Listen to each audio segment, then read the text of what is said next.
Good afternoon. My name is Travis McCullough. I'm here to talk to you guys today about strategies for future work.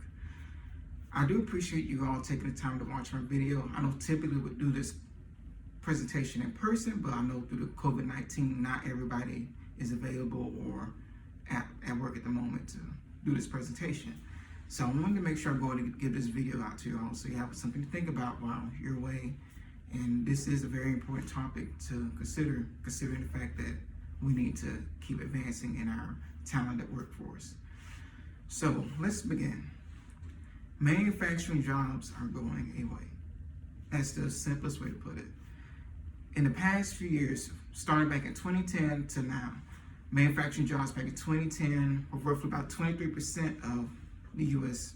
job rate. So all the jobs in the U.S., 23% of them were manufacturing related.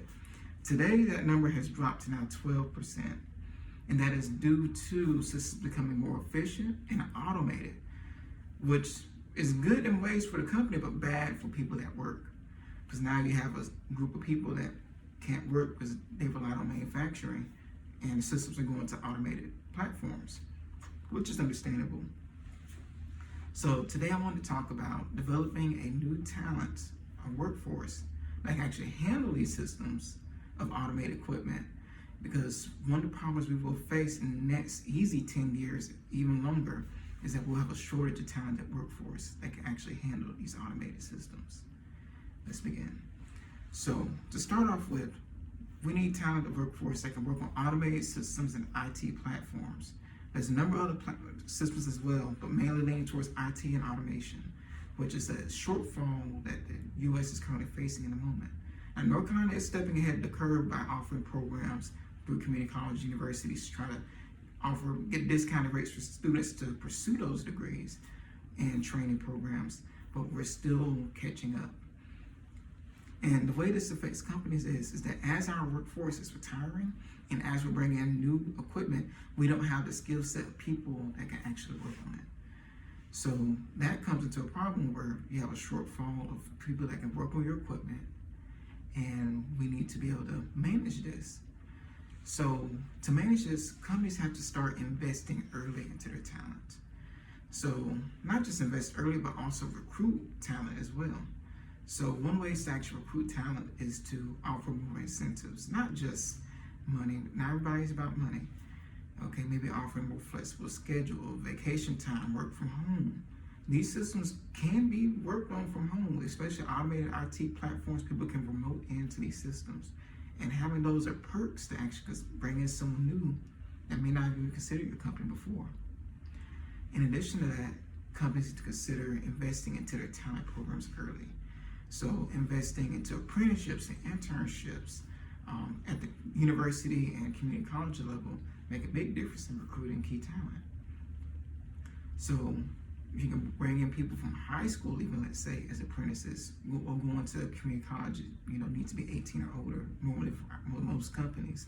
But to go in and bring in someone and train them while at the community college, you pick the degree out, tell them you need to pursue this degree, you will be trained, and when you finish this program, while you work full-time and train at the community college, you'll have a full-time guaranteed job.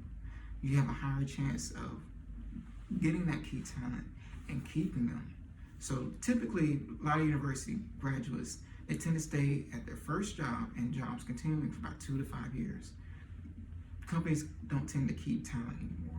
People rotate to different jobs. If they see a job in another company they want, they'd rather go ahead and leave and instead of wait for what's at their current company. When you start training individuals early, you have a higher chance of keeping that talent within the company, which is good because it's hard to train new people. Not saying it's difficult, but the amount of time you invest into that individual, you don't want them to leave abruptly and go to another company. You want them to stay and keep building. And that's one of the things you have to do. You have to train them early. And this does lean into keeping key talent, such as people that are experienced in their careers. Offer ways of development. That's another way to keep them. So there's different programs for automation certifications and IT certifications, even going back to school. Offer programs that allow them to feel appreciated within your company. And that way you can actually have a chance of keeping them long term. In conclusion of my speech, I would like to address one thing. I'm a product of this process. I'm GSK's first engineering apprentice in the United States. I was recruited from high school. GSK picked the major I did in community college, electronics engineering technology at Wake Technical Community College. Following the conclusion of the program, gaining 4 years of full-time work experience, graduated my associate degree. GSK funded me to go back to school to finish my bachelor's degree. I'm now a technician on site, and I enjoy what I do. And I don't have intentions on leaving the company. I enjoy what I do here at GSK each day. We have to start investing early. We can't wait. Companies like IBM are already investing into programs like Wake Tech's Tech Hire program, which gives students a chance to possibly earn IT certification that almost costs $2,000 each. There's nearly 10 in the program. And they even offer a stipend for these students just to pursue this program, and they'll recruit them straight to IBM following the conclusion at Wake Tech. We have to get on the ball. Now, if you have any questions, feel free to email me, give me a call. I do appreciate your time today, and have a lovely evening.